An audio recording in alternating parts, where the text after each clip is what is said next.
Hey, everybody, this is Kara. It's Deja. And this is Ed.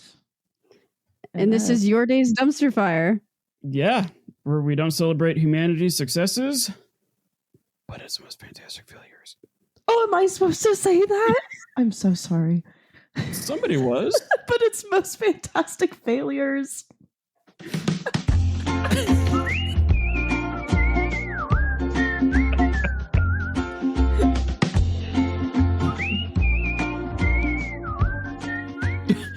Don't feel bad, Deja. Our last one was like that too, where it like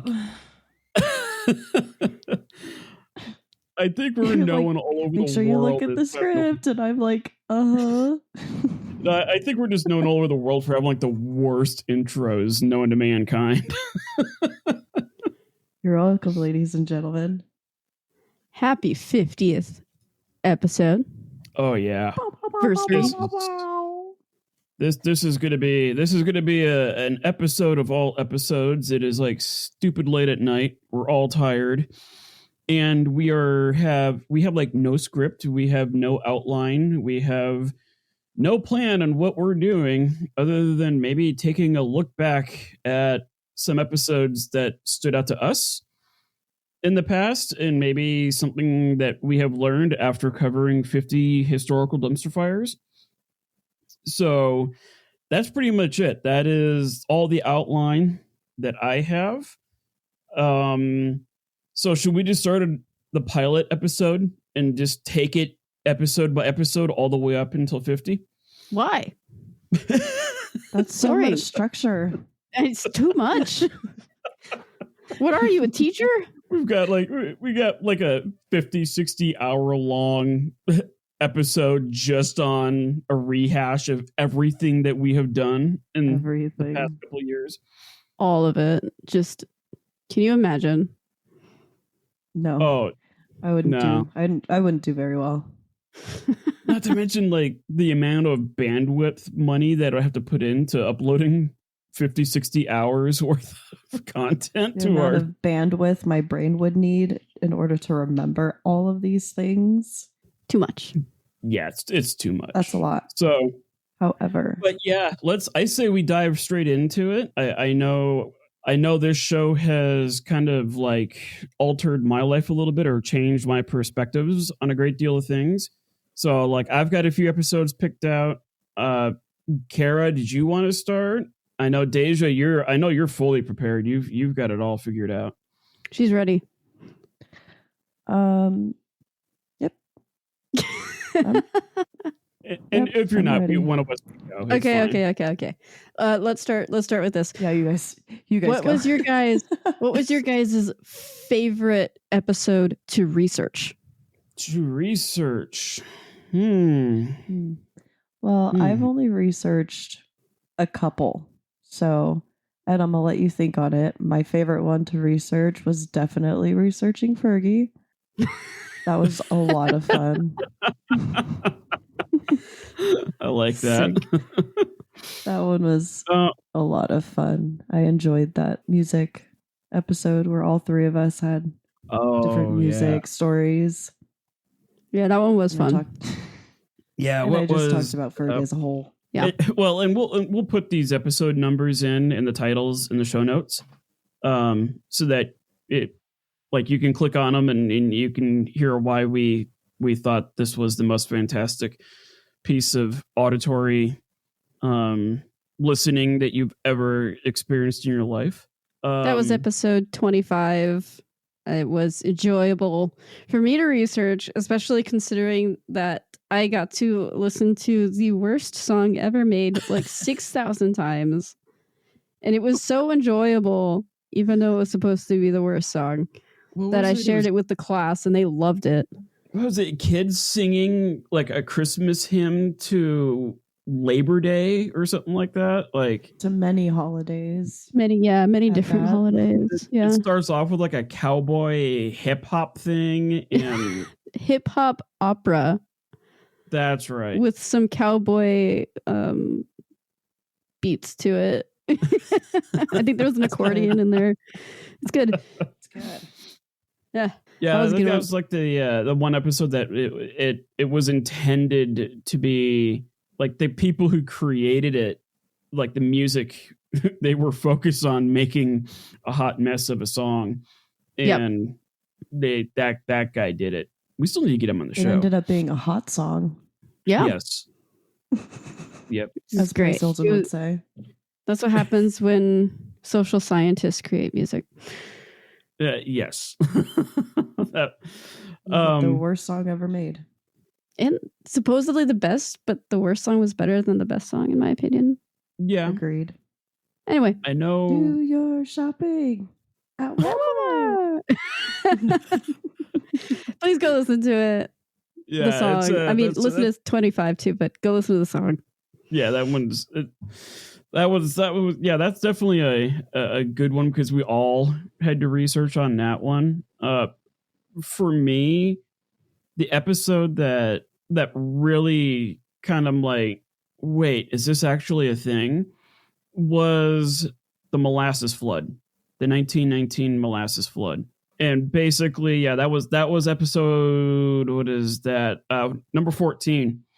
And the reason why this one was so much fun to research is because you've all heard of the phrase like slower than molasses on a January day, like that very Midwestern term, like, hey, something can't possibly move this slow.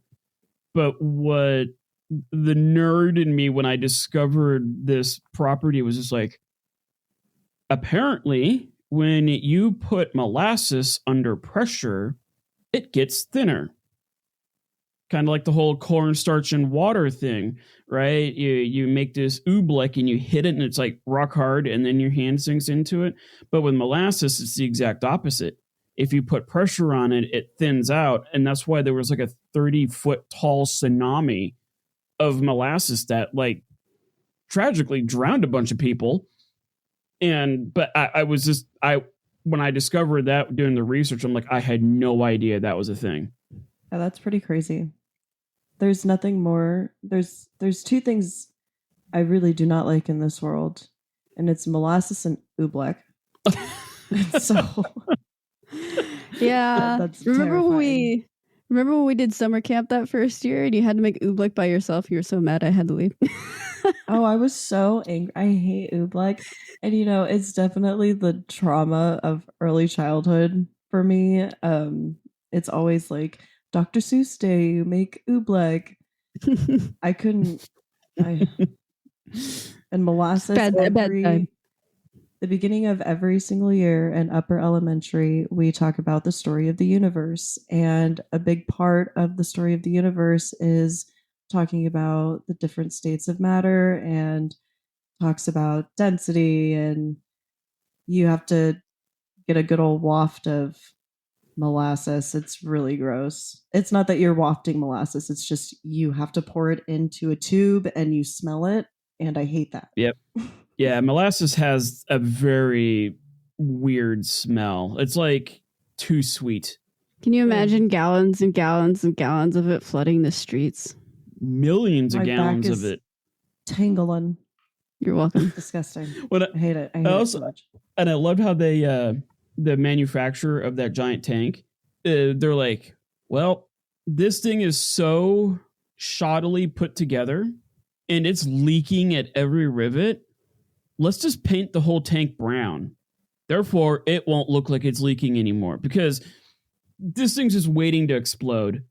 And that's the solution, paint. And it was so popular amongst kids because it was next to a playground of all places. Like, kids would come out of school and they would stop by the tank and pick up like dried up molasses because that's like a 1919 version of a Jolly Rancher to these kids. And it's just like, how? Okay. All right. Hey, 1919, you do you. I'm not going to judge. But that was the episode that really stood out to me. It was just like, wow, the more I dug into this, the crazier it got. Fun fact about me, researching is one of my all-time favorite things to do. Really? So- Didn't know that. So all of them. But Come on. My favorite. Yeah. My favorite. I don't have a favorite. I have like a top 3 though that are all equal. Go for it. Roanoke was super fun to read about. I think just the time period I really enjoy. Plus piracy, Queen Elizabeth first. Can't beat it. It was great. I really enjoyed it. The Vietnam War was probably my favorite one to research just because that's the time period that I spent a lot of time in researching for college, and I love it, and I'm very passionate about that particular piece of American history. And Henry VIII is always a good time. Yeah, you can't go wrong with Henry VIII. And I'm looking through these, and my first episode was Emu Wars, right? And I'm going up, and they get bigger and bigger. Yeah. Like my topics, they get more and more complex and more complex. So you can see my confidence going up and up and up and Absolutely. up as we go. It's kind of funny. I'm just now noticing that. Yeah, we all kind of did that because like Emu Wars was 52 minutes, and then my Gallipoli Fire, that was an hour and 15. Then we've got an hour 8, hour 4, and then like we start getting up into episodes like 10 and above, and now they're like an hour and 36 minutes, an hour 21, hour and 36, hour 56, like 2-parters, some 3-parters. Yeah, the multi-parters are a lot of fun. Yeah, those are fun. They really, not only do you have to figure out what the whole like flow of the story is going to be, but then how do you break it up?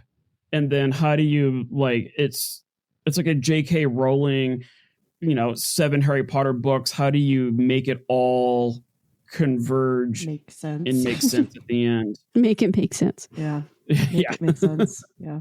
What is all of this for? Why are we doing this? Yep. Why are we doing this? Yeah, I definitely think that I had a really hard time with Salman Rushdie. That one was really hard for me just because I wanted to make sure that one, the information was accurate, because it's a lot of information. There's a lot of moving pieces, and I feel like I didn't even hit every aspect of it. That you can go into so many different avenues, so many paths within the story, and it'll take you to another fire over here. Yeah, that we got to deal with, and so the iceberg effect. That's what happened when I did Hindenburg. Yeah, it's just it's just one thing after another, and there's like these bunches of different snowballs that are just rolling in different directions, but getting bigger as they roll.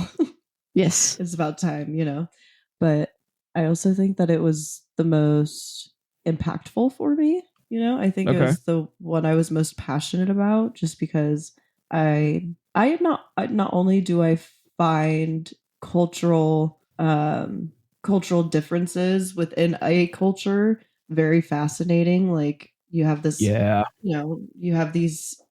have Muslims, and you have this divide, and I find that divide very interesting in how the relationship acts within, but also it was very funny in some ways because there were a lot of really funny things that kind of brightened the really bad things going on.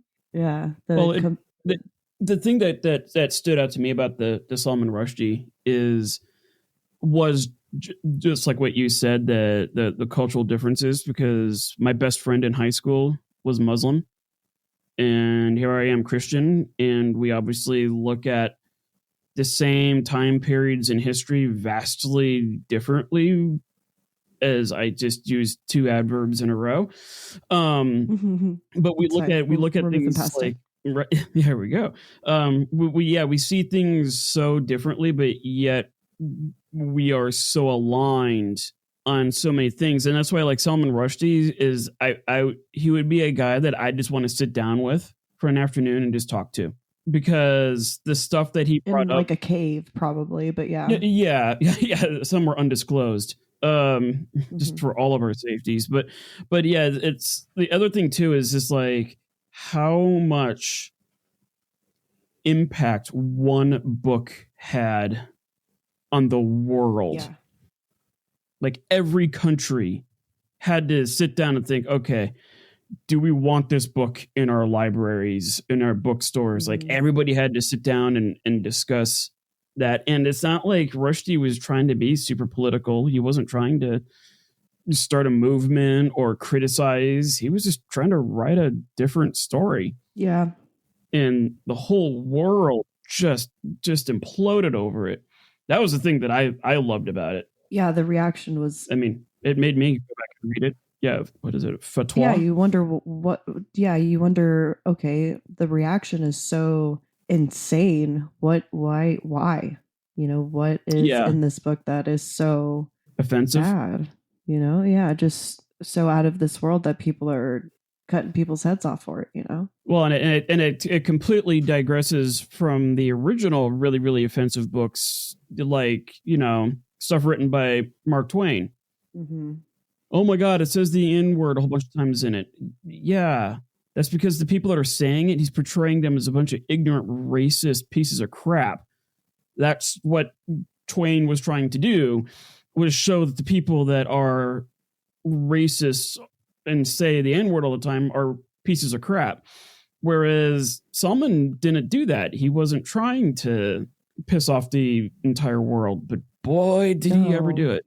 I think it was something that he knew would probably stir up some tension, but I don't like think that I think he knew that he was ruffling up some feathers, but I don't think that he knew to what magnitude he was ruffling those feathers. Like, is that chicken going to have any more feathers left? I don't know. You know? Because I think there's so much within it that is really fascinating, and it's celebrities got involved. You've got political figures and diplomatic ties that, you know, it's crazy. It is, yeah. From a novel. If you could pick like one or two lessons from that, what would you say it would be? Out of the Salman Rushdie episodes, or just out of like what we've for Deja's Salman Rushdie? Okay. 3 of them. I think the first one is you can just pick one or two. Don't write a book like that. Just don't write anything near. Don't take nothing.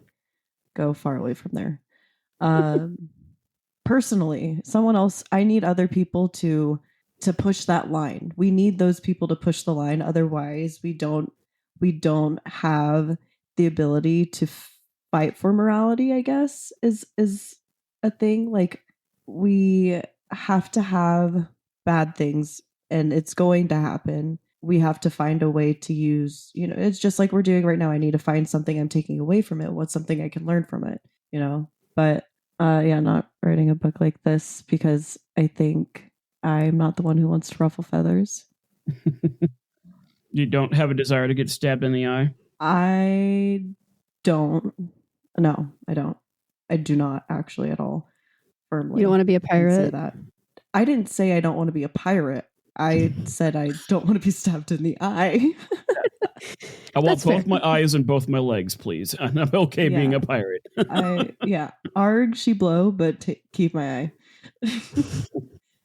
But no, I think that my biggest takeaway from this is just having the freedom to say the things that you want to say, but also knowing how to say those things respectfully. And I don't think that is necessarily like to one single person or to a mass of people. I think in general, you know, you need to be respectful in every situation that you're in. It's it's the way that you should want to work, you know, and other people aren't always going to take that. But I don't know, consideration. I don't know. I think it's such a, I don't know. I think he had a little bit of feeling, and that kind of gets to me a little bit. You know, I feel like if you have an idea that this could really cause a lot of harm, then maybe not doing it. But at the same time, I'm like, we need people to do those things because we need to be able to say the stuff that we want to say. Beep. Beep. The stuff that we want to say. Poor titties. No. All the titties. Speaking of freedom of speech. No, I'm just kidding. Yeah, it's a double-edged sword because I think we should be able to say the things that we want to say, and I think that we should fight for that right, you know. But I also find it very frustrating when people can do that. I find it frustrating when people play devil's advocate, you know, and because you are actually harming in some way, you're intentionally frustrating in some way. You know, if you knew that this is going to probably do something, then your intention's a little weird. You know, that's one thing, but I also appreciate his writing ability and what he does stand for. So it's kind of hard. I feel like you're looking straight at me, Deja, when you said the thing about the devil's advocate, because that is like that's like I my hate when people play devil's advocate, Ed. That is my go-to method of teaching for a lot of things. It's like, I'm not trying to piss you off. I'm just trying to show you the other side, and that it works better for 12-year-olds. I think that there's, as a natural empath, for me, I naturally feel like I can see the other side. So I feel like devil's advocate for someone like me doesn't really work because I already feel like I'm trying to walk in their shoes. I'm already thinking as if, you know, I'm feeling for them. That's what an empath does. So it's really hard when someone does push those. It makes me feel anxious. I'm like, you know, so yeah, I don't know. It's yeah. I guess my thing is I've always just taken that line from To Kill a Mockingbird of walking a mile in somebody else's shoes, which is kind of like the thesis statement for the whole entire book. And for sure, that's like something that I've always held on to, not always fully understanding that there's people that just naturally do that. I'm also one of those people too. Like, I can naturally easily see all the sides, the big picture, this person's view versus that person's view. It's really easy for me. Yeah. And I think but I also know it's hard for others. Yeah, and like that's the thing is I completely understand why someone's like, well, someone needs to push these lines, otherwise like what's ever going to change, you know? That needs to be done. I'm not that person to do it, but someone needs to do it, you know? Yeah. But I think that I also, me personally, and maybe Kara, even though I don't side with any extremist, I can understand the upset that when reading this novel, if you have a deep sense of belief in this religion, in this faith, that, you know, that would naturally upset me if someone, you know, people upset me all the time. I feel like that would naturally just upset me, you know? Yeah, especially if you have an obligation to that faith. It's something that hey, you've got to act on that. And a life devotion. While on the topic, yes, and on the topic of perspectives, I kind of want to do a shout out for episode 34. That is the one that I did with my daughter, and that one because she had an eating disorder issue that she went to a hospital for, got treatment for it, and now she's doing pretty good. I've had many people say that I've had some parents tell me, as well as some girls, like, oh, this was an interesting perspective to get on somebody who's actually going through this. And it was kind of an eye-opener for me because, I mean, I've been working with her and all that kind of stuff, but to actually have her tell her story her way, where I actually got to walk that mile in her shoes, it's not every day that a parent gets to learn so much from their own children. Yeah, that was probably a really cool experience. I applaud you for that, honestly. You know, not me. That's my daughter. She's the one that sitting down and listening and letting her do that, giving her the platform. 100%. I think as someone who struggled with mental health as a teenager, and, you know, I felt like I was so alone, and I felt like, Mhm. I felt like no one was really listening, no one really truly understood or could relate. I hid away for so much, and for you to recognize that, these are things that she's struggling with as a human, and not only, do I want to help her, but if she wants to talk about it, if she wants to educate others on X, Y, and Z, I want to help her and support her spread her word. I think that's really Yeah. important as a parent. Well, Really. and I wanted her to have that platform, and she took it and ran with it. Absolutely. Yeah, it was a really really cool experience, kind of like our episode 49 where we had that Holocaust survivor Charlotte Mm-hmm. come aboard and talk to our class and all that stuff about her experiences being in hiding and whatnot. And it's just one of those things. It's just like these kids, and I hate to word it that way, these kids, but our students, that is the last generation that is ever going to be able to talk to somebody who has experienced that particular event. And they got to see her perspective through it all and what she was feeling through it all, and how very similar the anxieties that Charlotte had are very similar to what a 12-year-old girl is going through. Like Mm-hmm. you could have a 12-year-old whose parents are getting divorced, and she doesn't know what's going to happen. Neither did Charlotte. She had no idea what was going to happen as a result. And that was an eye-opening experience for a lot of these kids to be able to be like, oh, maybe I'm not going to tell my parents that I hate them when I get mad at them because they shut off the Xbox from Fortnite for the night. Like, I feel like a lot of them were like, oh, okay. I'm a little grateful now. Yeah. And I think that's kind of what I like about this show. I feel like the three of us have very different perspectives, but we try to arrange it so that the listener, the audience, can take something from it.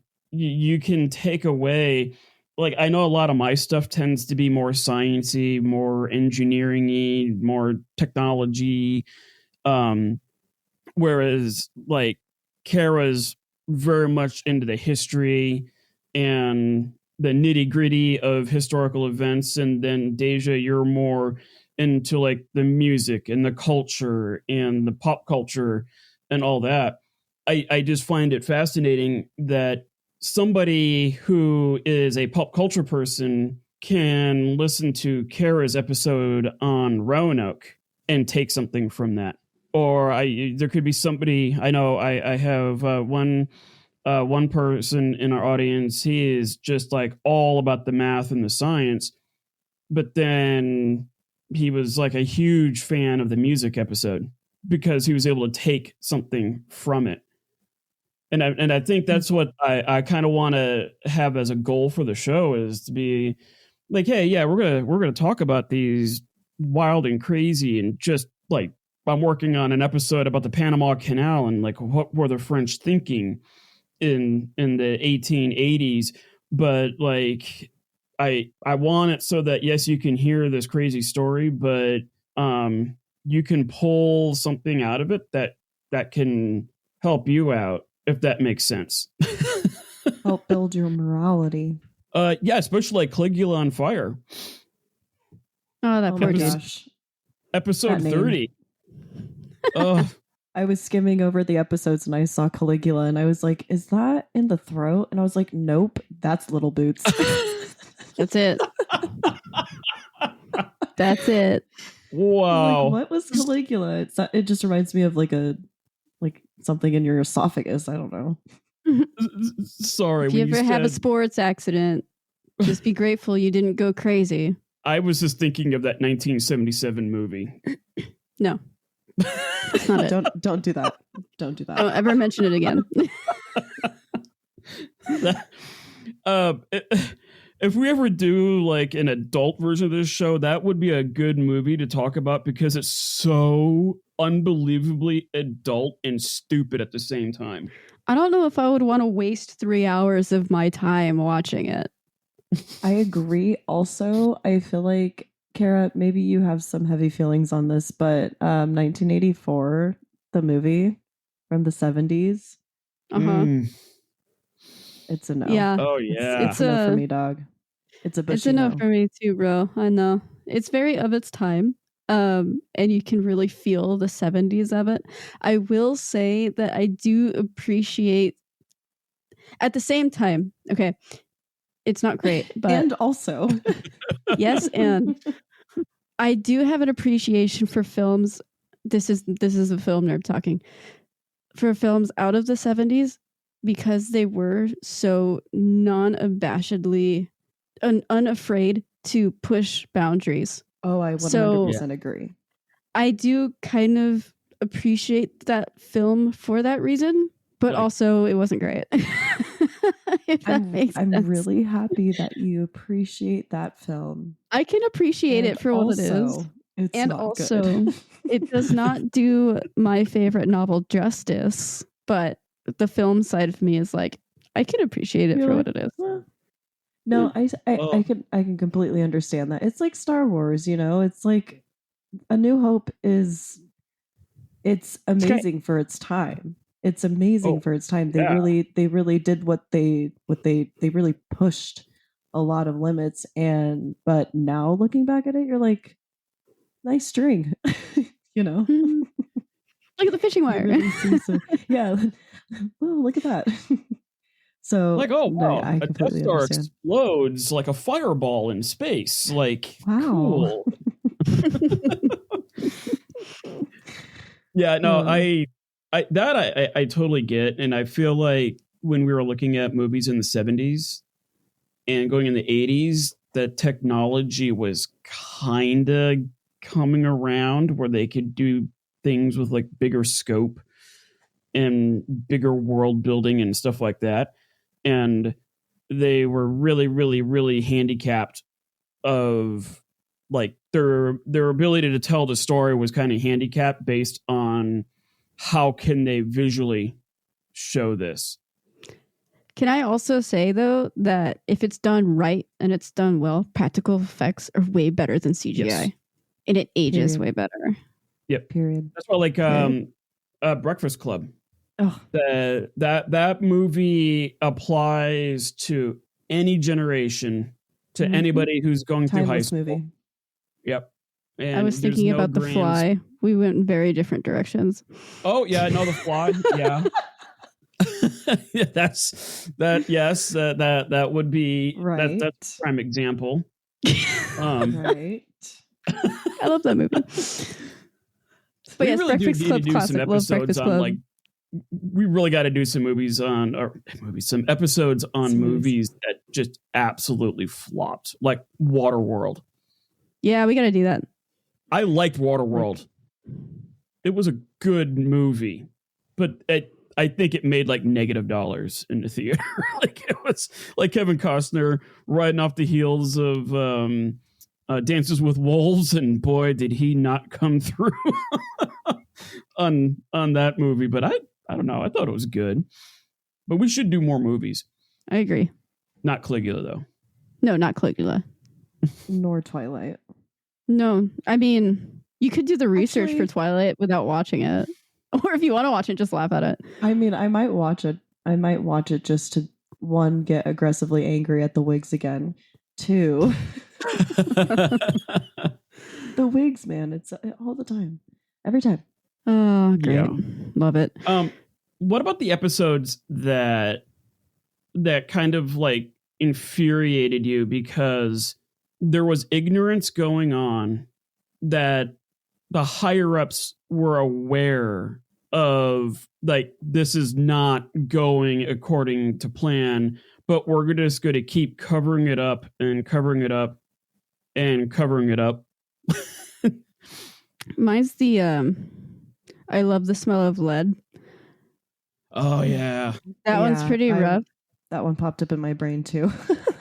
Yeah, the leaded gasoline. And I do know that I really want to do an episode on the radium girls. Yeah, we've been talking about that for a long time. And that one, I'm just trying to juggle. How do I want to word this? How do I want to do it right? Because the owners of this factory purposely hired scientists to lie to these women. And then when they had teeth falling out of their head and their jaws are breaking in half, and one lady had a cancerous tumor on her hip bone so bad she could barely walk. And then these guys basically said, sorry, what problems? What? This is all in your head. And so, like, yes, we've got the radium thing, and I can give a degree of understanding that the effects of radium weren't well researched, but the fact that they knew that there was a connection between these women suffering and this radium, and then they just gaslit them afterwards, and they succeeded. They got like a majority for a long time. They got the majority of the public thinking that, oh, they're just young girls. They're just doing young girl things. And that's kind of how I want to be able to tell that story. I just don't know how to do it and not come across as some patronizing old fat man. Well, I don't know if anything you do is going to change that, but what I can't say. Being a patronizing old fat I man. Love you. With love. Well, it's kind of like telling the story of like what happened to Native Americans in early American history. Like, as an American. Yeah, as a white, fat, middle-aged American, like, I know Kara and I, we've been mentioning it a couple of times, like, we have to have like a Native American professor like come in and tell the story, because I have a good idea that maybe we can chat about, but in North Dakota, there's obviously a lot of Native American museums. There's a lot of indigenous people included in a lot of their museums, no matter where you are in North Dakota. It's very big out there. Dinosaurs and indigenous tribes. And so I think if I could try and find a connection to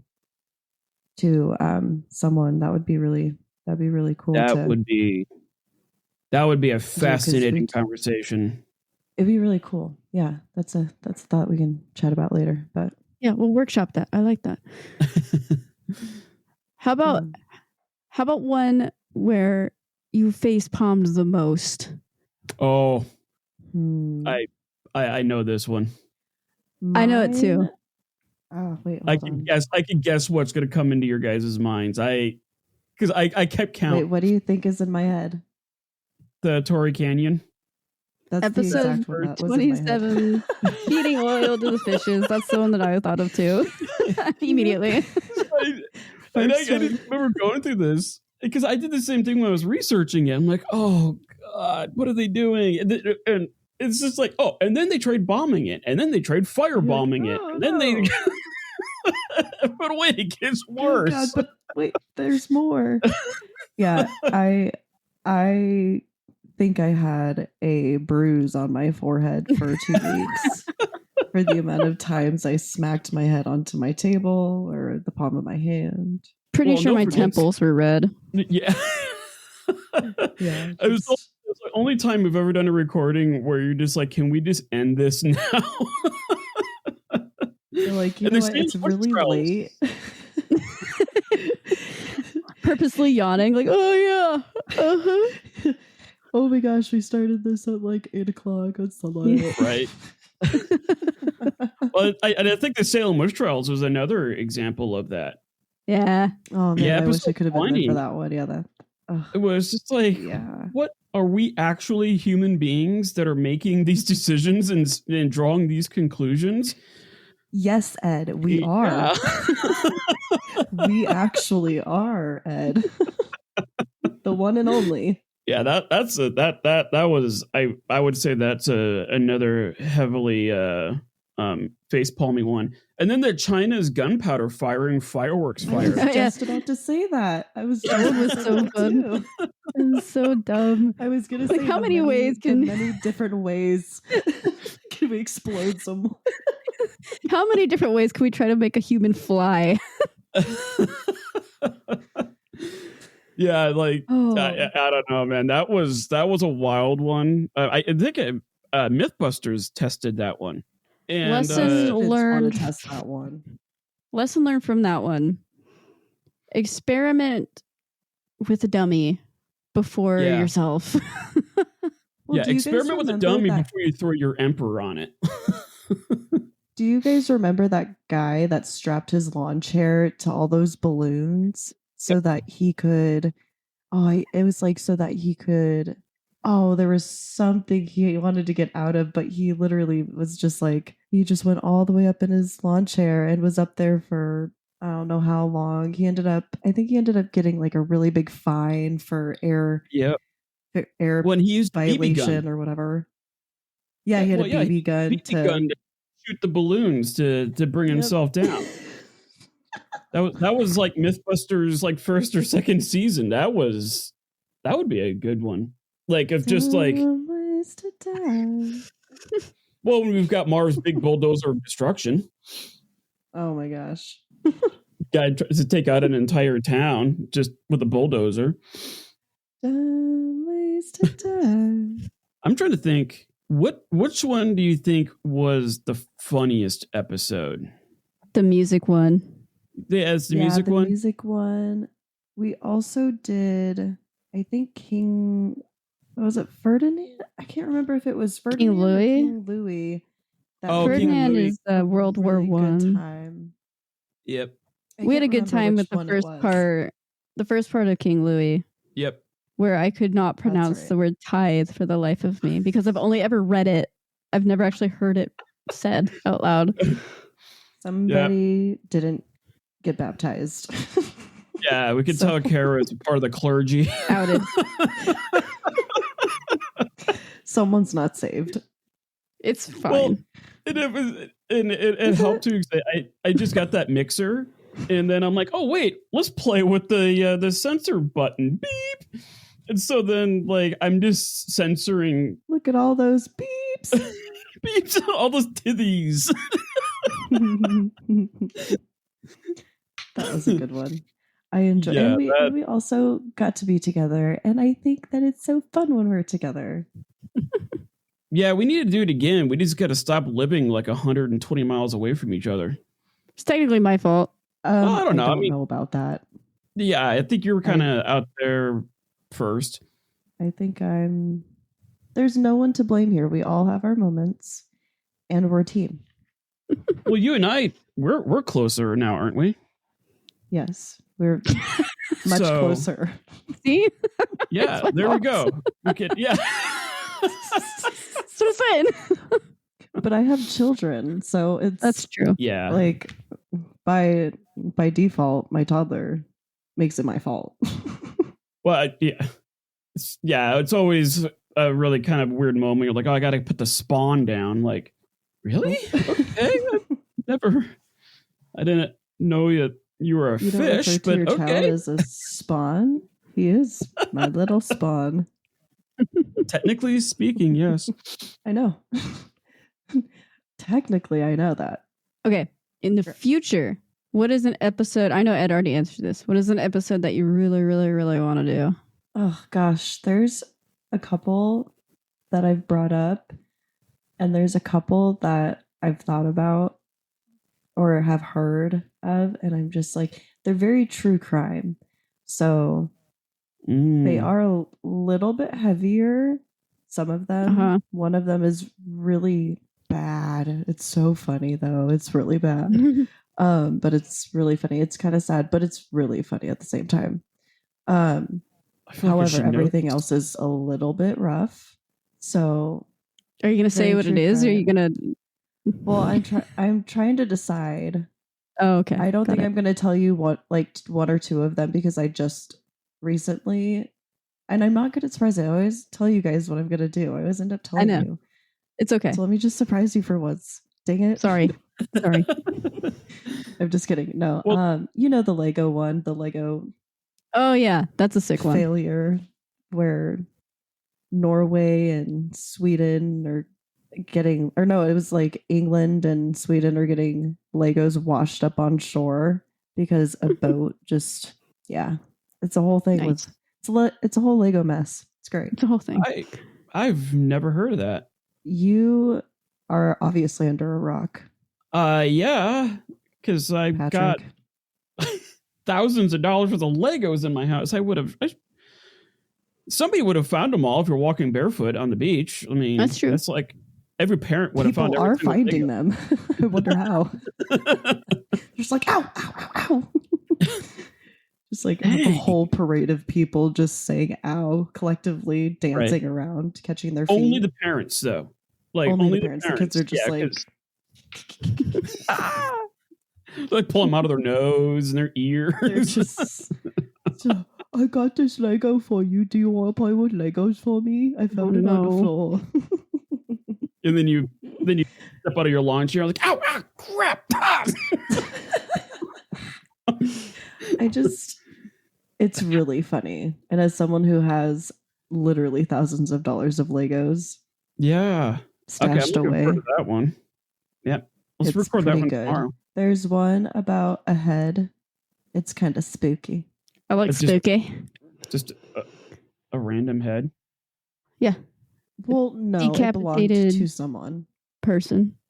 Oh, It's fine. Yes. Trying Yes. to think if I've heard And that it one. was, I don't feel like, maybe, I don't know, maybe you have, maybe you haven't, maybe it's new, maybe it's not, but it's really funny. It's very fascinating. It's very cool. You have to be open-minded because it is a paranormally kind of story. Okay. I Okay. don't know if you're picking up Yep. what I'm putting down, Ed, but Yep. Okay. But yeah, Yeah. I don't know what know. you're talking about. That would be a good one. Or any I feel crime. like I that really where want to the venture. police- Well, I think any crime where like the police has botched it up. Like there's so Oh, yeah. many true crime cases where the police just drop the ball on day one, and like, oh, what was the one And I where? think- Oh, go ahead. No. What one are we talking about? Oh, I was thinking of the one where the guy killed his mother and stuffed her in that chest freezer in the garage. And then they brought the chest freezer into the police station and they never opened it and they never plugged it in until like a week or two later. They were like, where's that smell coming from? And this chest freezer was sitting in the evidence room for like 2 weeks with this dude's dead grandmother in it or mother or something like that. And then they're like, oh, maybe we should open up the chest freezer. And then here we are, a cubed human laying in there. A dead body. My goodness. Yeah, I I've got to find the got- I details don't on know, it. That one is like, guys. You do, because what are you thinking? that sounds fascinating. It's very Ed Gein. Very Yeah. Norman Bates. you Yeah. know. Where's his Oh, where's his mom's?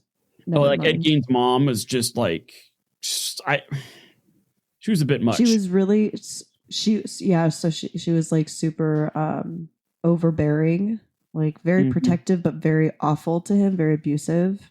And so Yep. it gave him like this really unhealthy relationship with her. Yeah. But, I mean, we could talk about skin lamps and nipple belts later. Woo! Or the vest that I that do- he made Or of the chair. the chair. Yeah. The chair. I mean, there's the So much. things in true crime. I feel like I absorb so much true crime and like spooky stuff because it's very just my pastime. And I want to bring that to the show, give a little, if you're up for a little spook, you have the option, right? Please do. I love that stuff. A little spooky I'm just girl. thinking of those investigators that initially went into Ed Gein's house, and how many times do you think they said, "Oh God," and then they turn a corner and then they're like, "Oh God," and then they go to the next room like, "Oh God." It's just How many one right times after do you another. think they weren't able to say, "Oh God"? I remember listening to a podcast about that, and I'm just driving in my car, and I was doing the same thing. I'm like, oh Ew. dear, like bleh. Yeah, like, oh, I don't like that. It's like or anytime there's like a head in a paw, I'm like, oh, and we went there. Fun fact: Texas Chainsaw Massacre was inspired by that whole thing. It sure was. Very loosely Bates based. Motel, Norman Bates. Mm-hmm. There's a lot of them that are a lot of things that people don't really realize, even in books and stuff like that, are based off, like loosely based off of Ed Gein's case. Yeah, his antics, his shenanigans. Yeah, his hobbies, if that's what you want to call it. Yeah, how do you use your time? That's too cute of a name. You can't call those hobbies. Hobbies are cute. Hobbies are for like knitting and like making little trinkets out of clay and epoxy and not nipples, belts, and lamps made of skin. Well, now we know what Deja's ready to bring to the table. Yeah, that Deja's going to bring this to the next level. What about you, Kara? I'm going to try to keep it kid friendly. Appreciate it. That's good. It's good. For me, I'm actually starting research on one, but I'm going to keep that under wraps for now. Oh. Welcome. Otherwise, there's a few I want to do. There's the one where a war was started over a pig. Oh yeah. There's also the one that was started over a bucket. So like war started over really stupid things. But there's obviously like background and historical context as to why, but it's a fun time. Right. So there's that. I kind of want to do like a film one or something with cowboys. This is my process. I'm like, I kind of want to be in this era, or I want to be in this space, and then I go and look for a fire. So it's not like, because I've done all the big fires I've already wanted done, now I have to do research for my research, which I love. So it's enjoyable for me. I like the way that you process your research, like how you want to research. You're like, oh, so what time frame do I want to be in? Okay, I want to be, I love that. I'm feeling like a cowboy today, so I'm gonna go find something. Cowboy. She's got like a dartboard. Get on up, partner. She's got a dartboard with this whole litany I have a giant timeline. Dates. Just boom. All right. Yeah. That's what I should get. I should get like a giant timeline. I pictured her having this like circle, like ring type thing that she lifts up in the air, and it has these drapes that come down. And then she goes inside and it's like a little dressing thing, instant dresser thingy thing that picks out her clothes, and which she steps out, and that's the time era that she's in. So like very like Victorian, like that's the era that she's going. Oh, Victorian, that'd be kind of fun too. Like Victorian customs and. Oh gosh! Ooh, I have an idea. Many. I could do like some P.T. Barnum action. Oh yeah. Ooh. Or just like the weird customs that came out of that time period of what was considered modest or what was considered polite or or what was considered attractive or I have some very strong opinions when it comes to the Victorian era, so I do have to be careful, but there are some things that I can pick out of there that'd be really fun. Sometimes sometimes it's fun to see you sweat, so maybe I'll ask you like tricky questions so that I can push the line. Yes. She will dodge those questions. My opinion. Oh, crap. We'll note it. We'll note it for later because I am in the process of researching one already. But yeah, it's fun. And then I want to do an episode where I want to talk more about kludges. And a kludge is where a system of something fails, but there's nobody around that knows how to fix it because it is so complicated and so antiquated. Like there was that airport that... Like the education system? Yes. As Kara's just like, I'm not saying anything. But there was like that one case where an airport, I want to say it was in Texas, had to shut down because their flight tracking software was built in the 70s. and it was like 30 years outdated, and the original guy that knew how to fix the problem had long since died, and nobody knew how to fix this thing.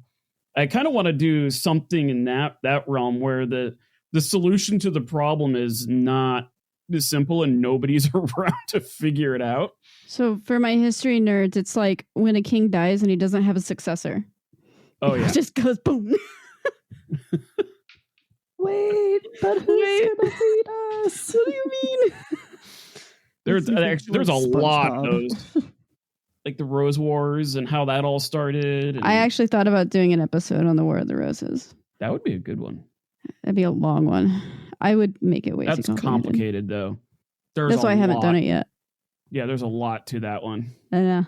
I could do it, but I just needed I need time. That's like a summer project. Yeah. I wouldn't mind doing something on like the space program. I know I've done Hubble. But like all the how did America get to the moon? By like thousands of dumpster fires along the way. Every single thing they fixed was like they almost lost these astronauts in space as a result, or the really janky ways that they figured out how to like fix something in space involving duct tape or just changing a light bulb so that the light turns on and then you can go home. Like just a lot of really janky stuff like that, that the good old fashioned American ingenuity. I think those would be some interesting I love shortcuts. MacGyver. Just MacGyver it up. Yes. Mm-hmm. So yeah. Well, I think that was a pretty good overview. Yeah, a good recap. So, Yeah. Fun little recap. Yeah. And we'll like Previously on the day's dumpster fire. we talked about our show.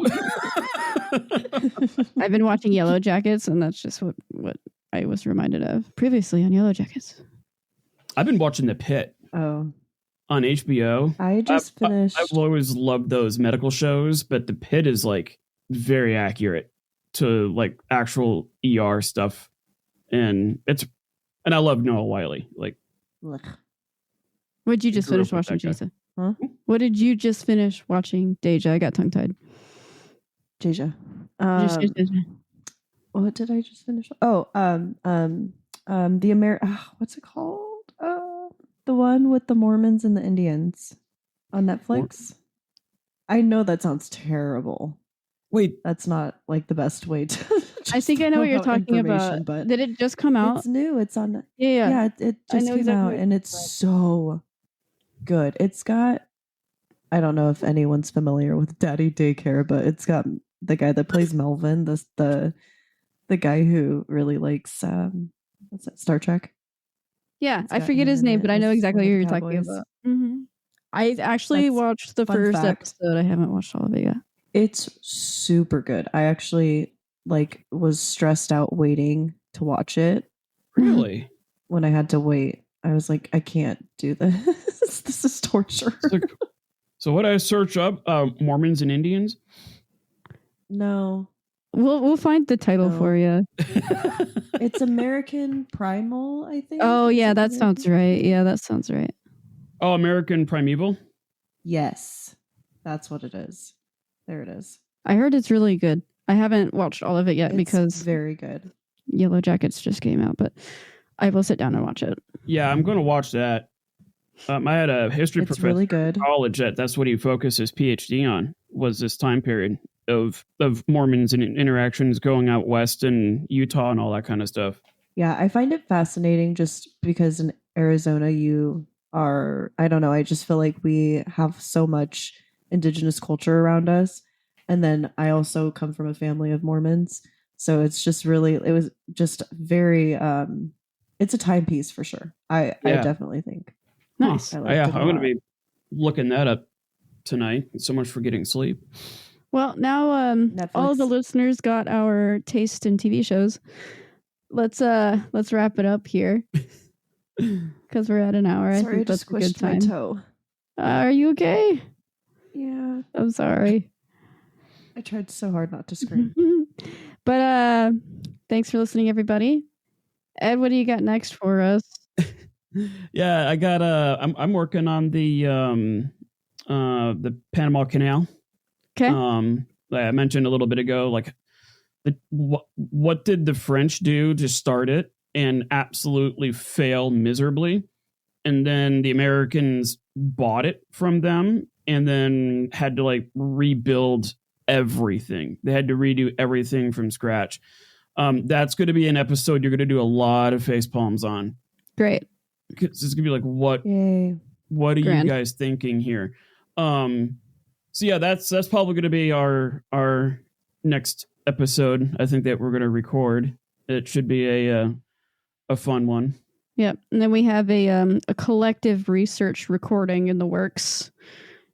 That'll be a fun time. So keep an eye out for that. But otherwise, everyone, you can reach us at thedaysdumpsterfire@gmail.com. We also have a website, thedaysdumpsterfire.com.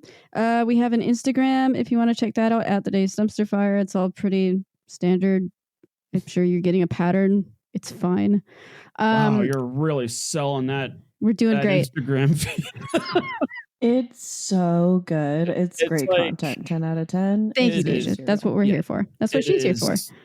It is mediocre at the best. Anyways, I'm just doing housekeeping at this point. If you like the show, please rate and review. It really helps us out. You can find our show anywhere you get your podcasts. And keep it a hot mess. That's my line. Thanks. Oh. Fine. Bye. You sounded so upset. Like she just ran through everything really fast. Just so upset about it. He's like, wait a minute. Let me catch a spot. All right, guys. We'll catch you next time. Bye.